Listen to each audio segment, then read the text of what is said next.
In the headlines, the city of Rocky Mount was in the dark last night. Find out why. A 19-year-old man was jailed after allegedly attacking and holding captive an area woman. And another program at our local library is topping this summer off. These stories and more coming up on NewsBreak starting now.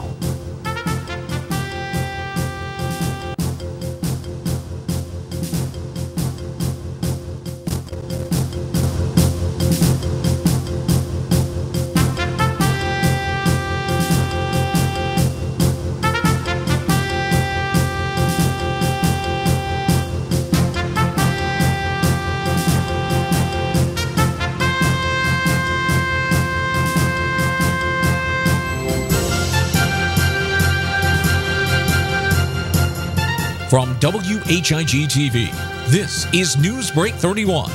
Now, here's Marie Torres. And thanks for watching WHIG-TV Newsbreak, your voice in the community. I'm Marie Torres. The city of Rocky Mount was in the dark last night. A power outage triggered by a furry bandit. Yes, you heard it right. That's the message many online saw when they checked out the City of Rocky Mount's Facebook page. The city's message read, quote, "The culprit in tonight's massive power outage was a raccoon. You might be surprised to learn that the #1 cause of power outages to our system is not storms, but animals." End quote. Because the message left many scratching their heads, we reached out to confirm the statement with the city's Director of Public Utilities, Richard Wersinger. Last night there was a power outage. All the power to the city was out. We had a raccoon climbed over the fence and climbed up onto the substation equipment in the main point of delivery station. It's the one place we get all the power to the city, and that raccoon got to the one spot that could take out the entire city. Okay, and a lot of people are asking, could one animal really take out that much? The way it is now, yes. We actually have 2 feeds into this one station. There's 2 transformers that supply the city, two basic circuits in there, but we do have one spot that we can tie one half to the other half. So if something happens to one, we can feed it to the other. At that point where the 2 tie together, that raccoon got to that one point and he caused the outage. Okay, and how massive was this outage last night? We had all 27,306 customers, I believe it was, had their power interrupted last night from 20 minutes after 10, let me look exactly, from 10:20 to 11:17 last night.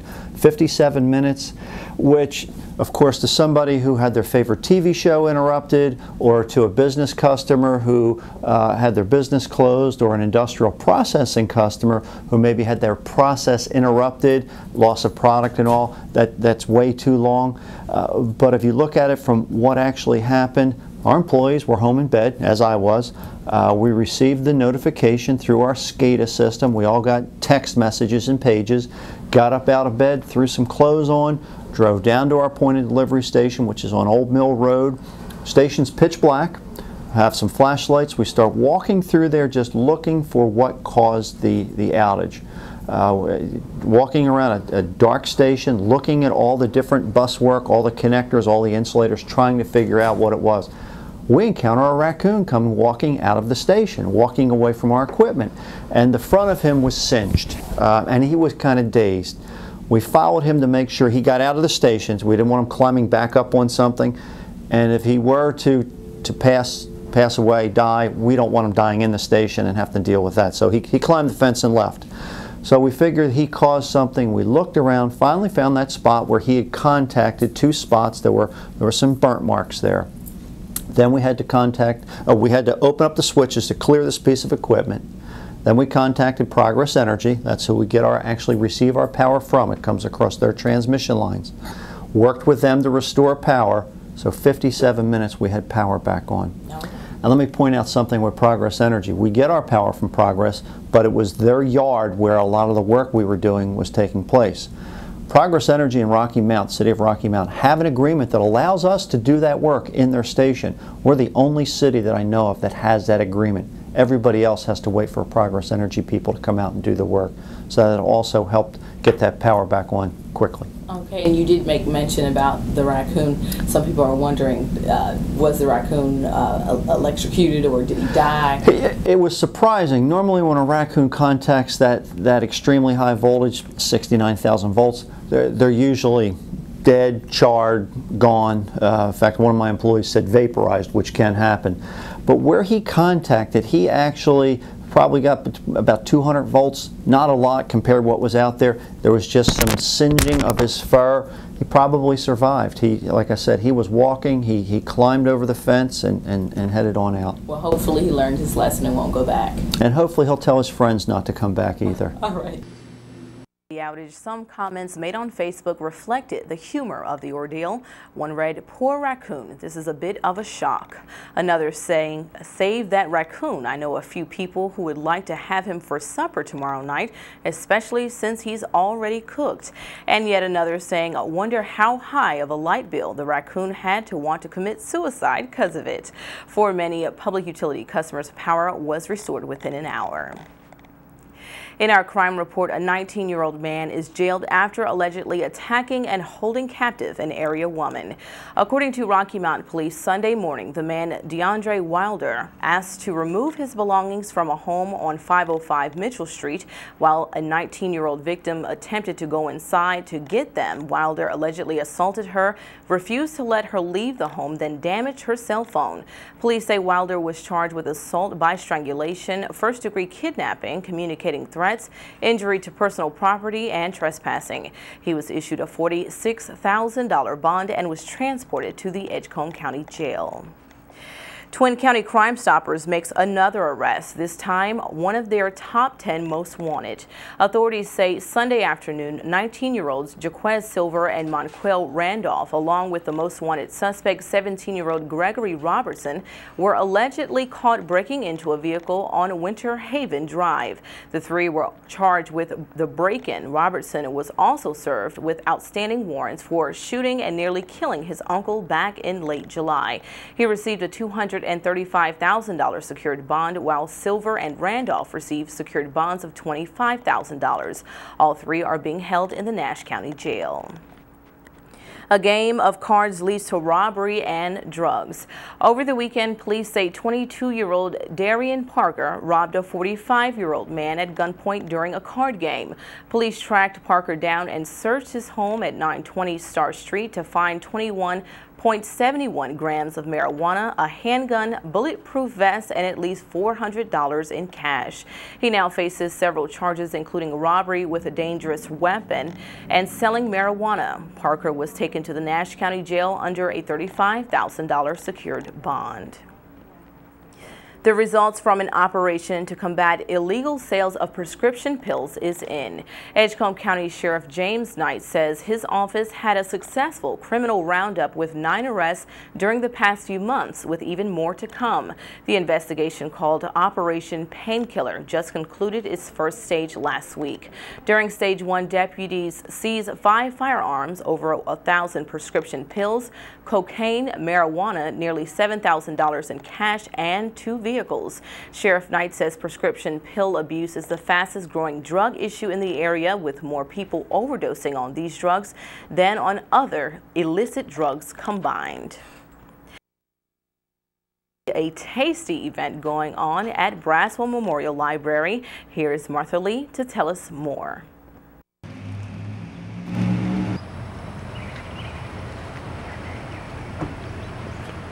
We are through the North Carolina Humanities Council, have a special guest coming on a Saturday, August the 27th.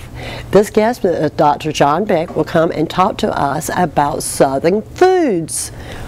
What else? I mean, we think we know about Southern foods, but this guy's going to have some really interesting facts and figures and just some really good ideas for us. It's called Southern Foods High and Low. So we're hoping that you will come and participate in this program with us. Now it's going to be at 11:30 that Dr. Beck is going to start talking to us on August the 27th. He'll talk for about 45 minutes to an hour. Then we got a special treat for a very low price. We're going to invite you to and stay on and have a dinner, a lunch with us of course, Southern cooking. Dr. Beck will recommend what we will have, and so that menu is not coming in completely set yet, but we're thinking something on probably the order of fried chicken, yams, collards, cornbread. May change, maybe not be exactly that, but that's something we are still in the process of planning.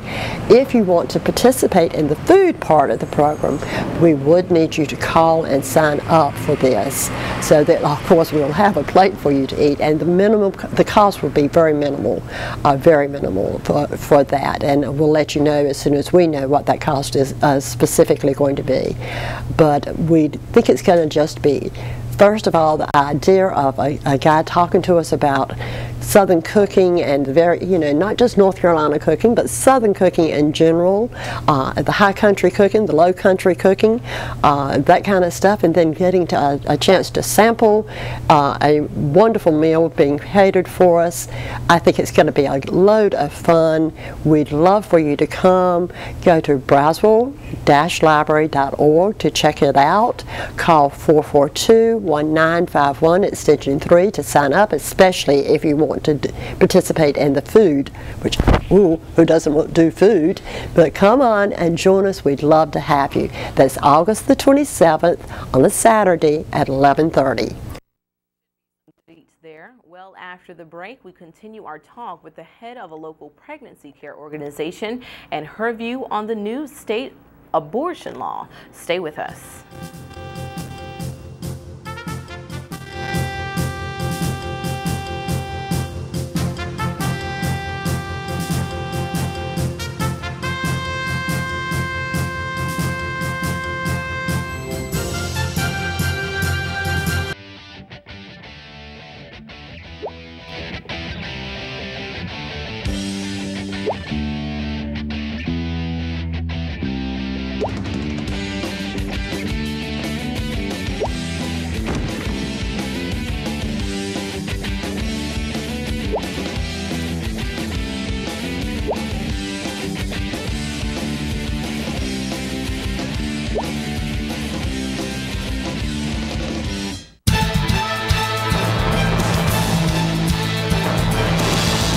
When it's happening to you, you'll hear from us.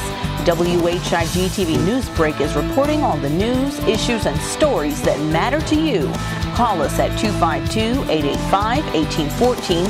Email us at marie.whigtv@gmail.com or check us streaming live at whigtv.com. We're your voice, ready to bring you the news. The Country Inn & Suites is your home away from home, with a staff that always treats you as family. If you or your church or company has visitors, give them a great Rocky Mount welcome with a special discount on their overnight or extended stay. Not only is the Country Inn & Suites a comfortable place, we'll spoil them with fresh cookies and complimentary breakfast. We are filled with luxuries like an indoor pool, fitness center, and a guest laundry. The Business Center includes a boardroom, connection to high-speed internet, and catering for meetings is always available. Call me, Donna Chavis, at 252-442-0500 for a tour and or to set up your corporate rate. You're always welcome as family in the Country Inn & Suites, Rocky Mount.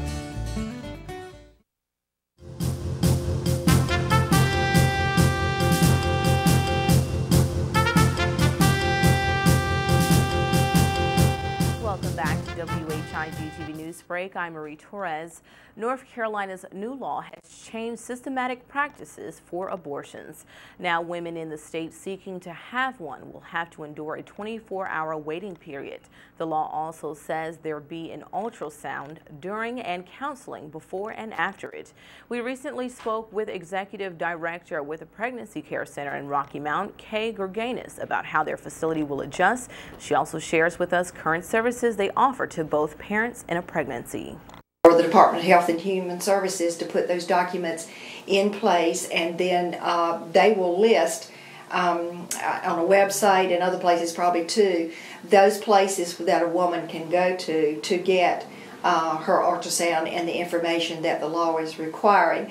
And of course, there are not too many people out there other than pregnancy centers that are giving free ultrasounds. Okay. Yeah. Tell us what other services you all provide here. If the mother decides that she is going to carry her baby to term, we have a program called Learn to Earn.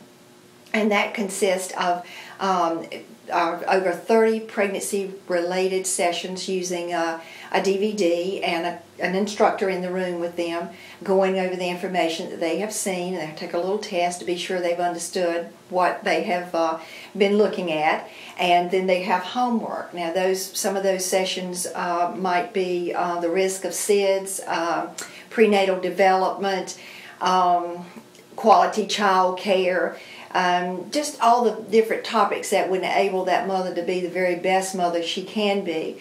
Now, those classes also are open to the birth father and the birth mother, and so that's another way we're pulling the dads in to help them understand about how to take care of this child and how to be a support to the mom. We also have Bible studies that they can come in for, and when they come for their classes, they earn vouchers. And so those vouchers are redeemable for the material needs that they need. Baby clothes, diapers, baby equipment, other baby necessities. Also, we have maternity clothes that are redeemable with these vouchers also. So enabling them to earn, and it's called Learn to Earn program, it gives them a sense of responsibility and a sense of earning, which is, really good. Now, we do have instructors that come in for childbirth classes and baby care parenting classes. Those classes are in the evening, and so the birth father can be involved in those. If he's going to be the support person, of course, in the delivery room, he can go into the childbirth classes also. But we allow them to come to these classes until the child is a year old. And in the first 3 months, they can bring the baby for the class, but then after that, they will need to find a babysitter. But the vouchers are redeemable for until the child is 2 years old. So the boutiques that we have here, the new boutique is filled with items that have been donated. All items have been donated through baby showers, or we have a banquet in February that they get a layette bag that they fill with the items that are going to be transferred into a beautiful boy or girl layette after she has her baby born. And then we have a gently used boutique that they come in and shop in that, and we'll have a volunteer in there that will help them take the baskets down off the shelf and go through and find the things that they need. And we don't put anything in there that we wouldn't put on a child of our own. And some of the items in there are new items. Again, all donated items. Okay. And how can people get more information? Okay. They may call the Pregnancy Care Center at 252-446-2273. We are located at 400 Sunset Avenue. We have a volunteer website. It is www.lifes.choices.com. And then our client. You can also check out their website at www.pregnantneedanswers.com. Up next, a look at weather. We'll be right back.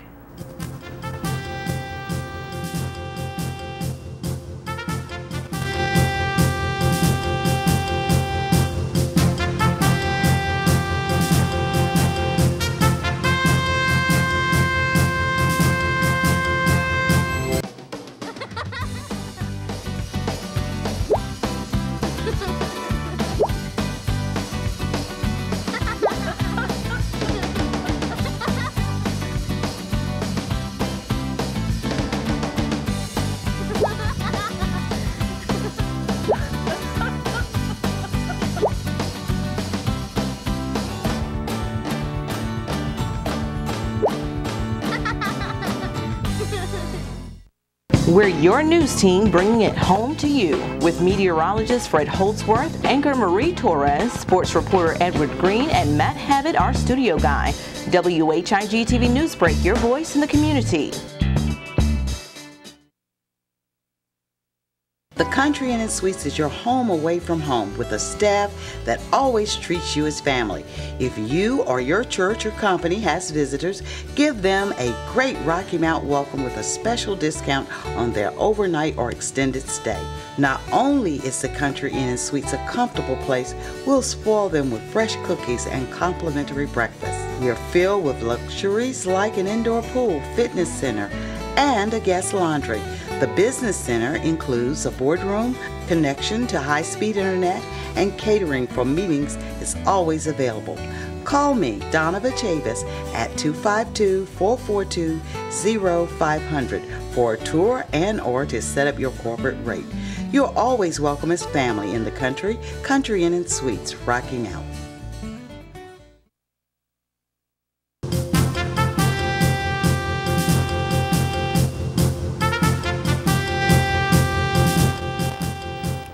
It's now time to take a look at our weekly forecast with WHIG TV meteorologist Fred Holtzworth. Fred? 34 came out.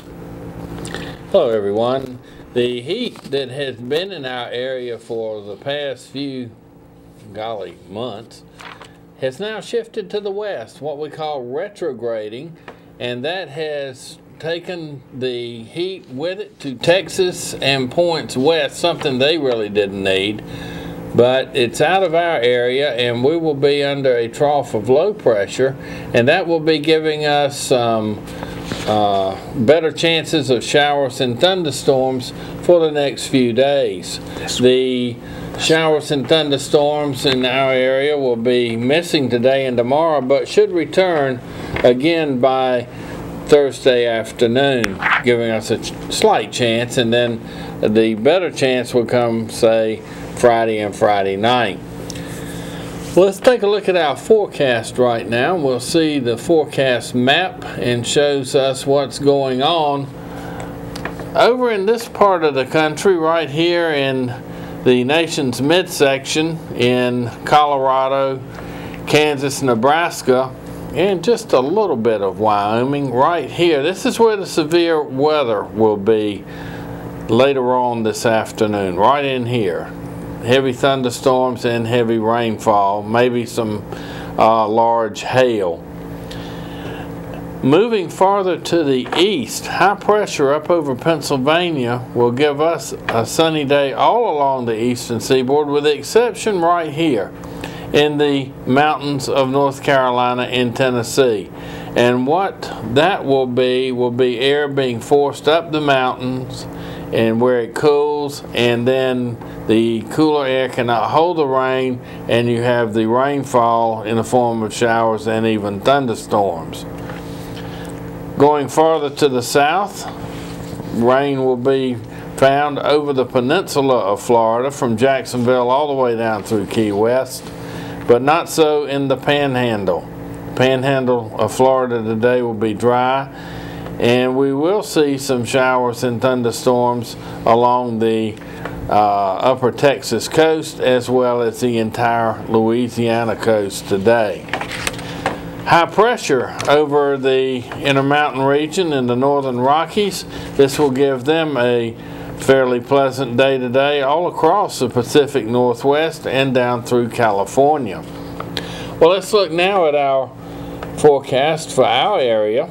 For today, sunny with a high of 88, north wind 7 miles per hour. Tonight, clear with a low of 62, winds will be calm. Wednesday, sunny with a high of 90 and a light wind. Wednesday night, fog will be developing late Wednesday night. It will be clear with a low of 63, winds will be calm.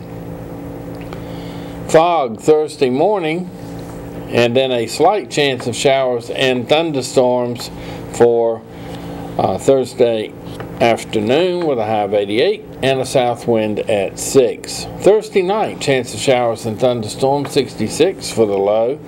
And for Friday, partly cloudy, chance of showers and thunderstorms with a high of 89. Friday night, scattered showers and thunderstorms with a low of 65.